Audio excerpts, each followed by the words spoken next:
Memimpin itu tidak mudah. Karena itu ada banyak pemimpin yang mengundurkan diri, berhenti, dan tidak melanjutkan kepemimpinannya. Saya akan menjelaskan kepada kita semua permasalahan yang sering dihadapi oleh para pemimpin.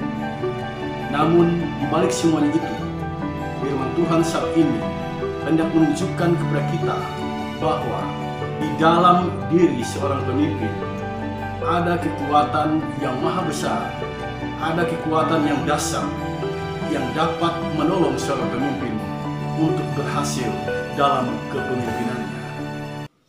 Melalui kesempatan ini, saya mengajak kita semua belajar dari kitab Yosua pasal 1 ayat 1 sampai ayat yang kelima. Dalam bagian Alkitab ini kita belajar bersama, ternyata ada 3 hal yang selalu menjadi permasalahan dalam kepemimpinan. Ada 3 hal yang selalu menjadi tantangan bagi seseorang ketika dia menjadi pemimpin. Yang pertama, orang yang kita pimpin. Kita bisa temukan itu dalam kepemimpinan Musa. Ternyata orang yang dekat dengan Musa, saudaranya sendiri, Harun dan Miriam, tidak loyal kepada Musa. Fakta adanya orang yang berani membangkang, yang berani menentang pemimpin, yang tidak loyal pada pemimpin, itu bukan hanya terjadi pada zaman Musa. Fakta yang sedemikian itu sampai detik ini juga tetap terjadi. Karena itu seorang pemimpin harus memiliki kesadaran itu, bahwa orang-orang yang kita pimpin tidak selalu loyal pada kita. Orang-orang yang kita pimpin tidak selalu mendengar apa kata kita. Orang-orang yang kita pimpin tidak selalu mentaati kita. Kesadaran itu harus ada pada kita, para pemimpin. Sehingga ketika kita menemukan umat yang seperti itu, umat yang keras kepala, yang Tuhan bahasakan dalam Keluaran 33 ayat 3 dan 5, sebagai bangsa yang tegar tengkuk.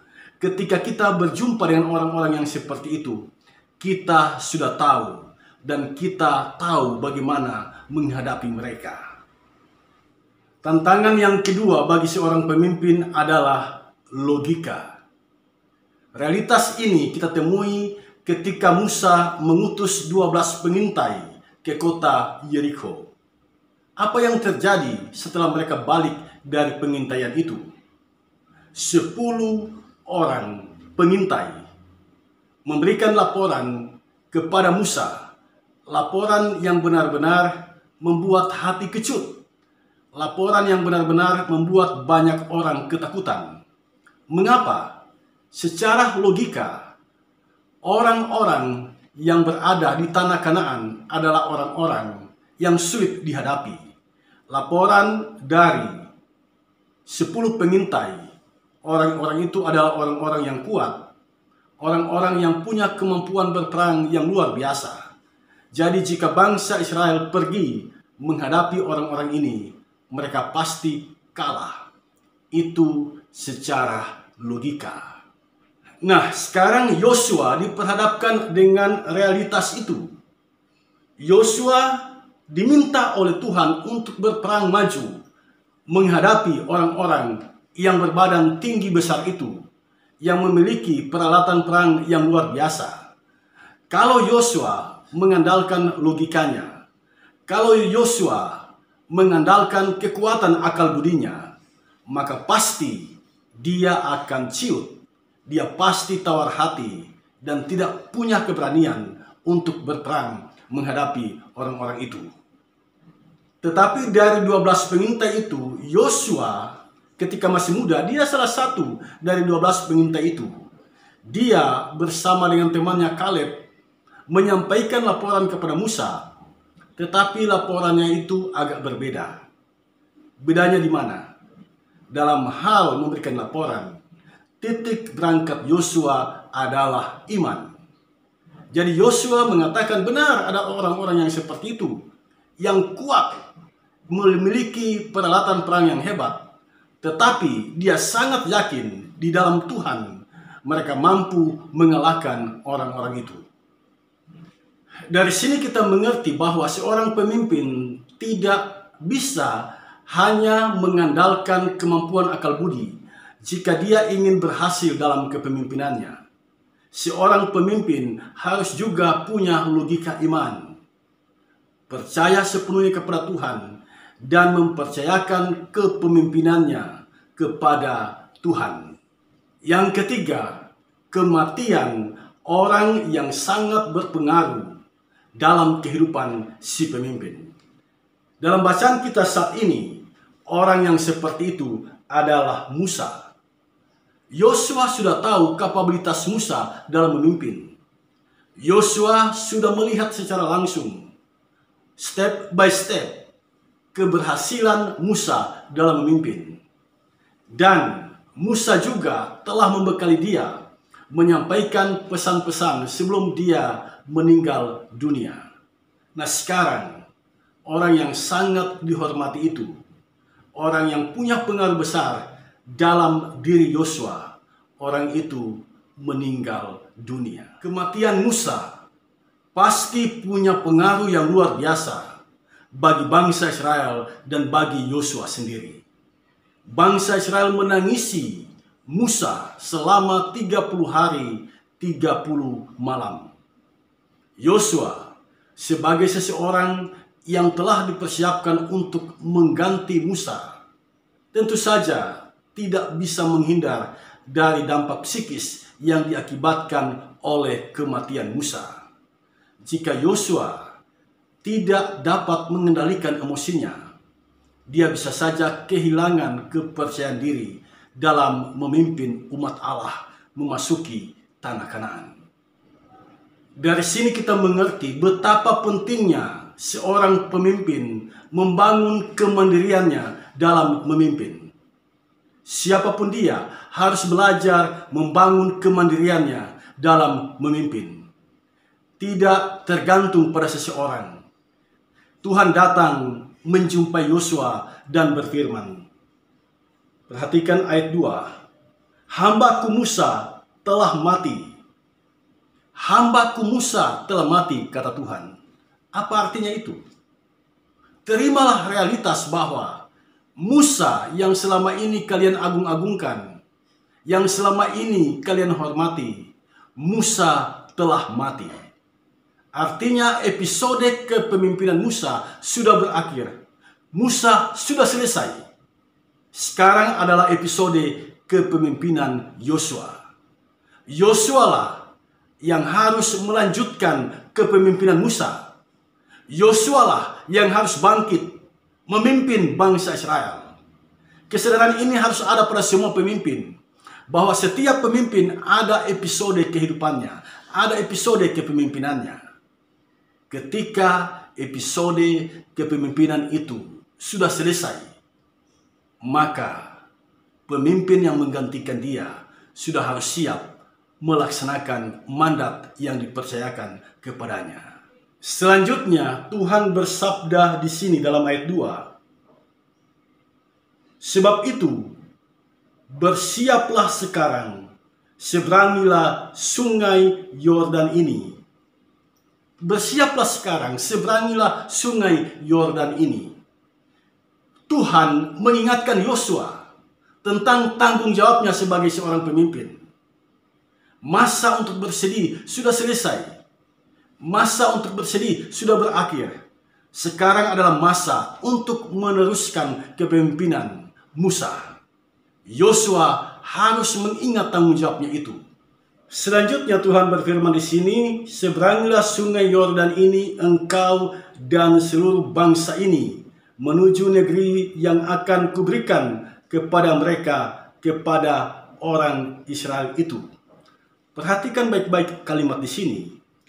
Di sini disebutkan engkau dan seluruh bangsa ini. Yosua diperintahkan oleh Tuhan untuk menyeberangi sungai Yordan. Tidak hanya Yosua, tetapi dia bersama dengan seluruh bangsa Israel. Bangsa Israel yang bagaimana? Tuhan kepada Musa pernah berfirman bahwa bangsa ini adalah bangsa yang tegar tengkuk. Bangsa yang keras kepala, bangsa yang suka berbantah, bangsa yang tidak begitu saja mendengar apa yang dikatakan oleh Tuhan maupun pemimpinnya. Yosua memasuki tanah Kanaan bersama dengan orang-orang yang memiliki tabiat yang semacam ini. Ini menjadi sesuatu yang berharga bagi kita untuk menjadi perenungan kita, bahwa acap kali orang-orang yang dipercayakan kepada kita untuk dipimpin oleh kita bukanlah orang-orang yang sepaham dengan kita, yang sejalan dengan pikiran kita, yang mengerti betul arah kepemimpinan kita. Tidak. Ada juga orang-orang yang keras kepala, orang-orang yang tegar tengkuk, orang-orang yang suka berbantah, yang suka menentang pemimpinnya. Orang-orang yang seperti itulah yang dipercayakan Tuhan kepada Yosua. Orang-orang yang seperti itulah yang bersama-sama dengan Yosua memasuki tanah Kanaan. Ini sesuatu yang luar biasa. Yosua memimpin bangsa. Yosua memimpin orang-orang yang tidak mudah untuk dipimpin. Sekalipun demikian, ada sebuah berita Injil, berita sukacita bagi Yosua. Itu disebutkan dalam ayat 5 bacaan kita. Disebutkan di sini dalam ayat 5, seorang pun tidak akan dapat bertahan menghadapi engkau seumur hidupmu. Luar biasa. Yosua beroleh jaminan dari Tuhan bahwa dia punya kekuatan yang maha dahsyat. Dia punya kekuatan super. Dia punya kekuatan yang sungguh luar biasa. Kekuatan yang hebat dalam memimpin umat. Dan kekuatan itu berasal dari Tuhan. Tuhan memberikan jaminan di sini dalam ayat 5. Seorang pun tidak akan dapat bertahan menghadapi engkau seumur hidupmu. Bayangkan, seumur hidupmu. Tidak ada seorang pun yang dapat bertahan menghadapi Yosua.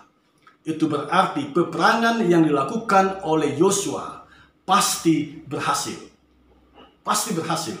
Karena Yosua punya kekuatan yang maha besar, yang maha dahsyat yang diberikan oleh Tuhan. Nah, selanjutnya Tuhan berjanji di sini, seperti aku menyertai Musa. Jadi bukan cuma Musa, tapi juga Yosua disertai oleh Tuhan. Seperti aku menyertai Musa, demikianlah aku akan menyertai engkau. Aku tidak akan membiarkan engkau dan tidak akan meninggalkan engkau. Jaminan Tuhan, Tuhan menyertai Yosua. Jaminan Tuhan, Tuhan tidak akan membiarkan Yosua. Jaminan Tuhan, Tuhan tidak akan meninggalkan Yosua. Inilah berita sukacita. Berita firman Tuhan ini sangat berguna bagi kita yang telah menjadi pemimpin dalam kehidupan bergereja, dalam kehidupan bermasyarakat, dalam kehidupan berbangsa dan bernegara.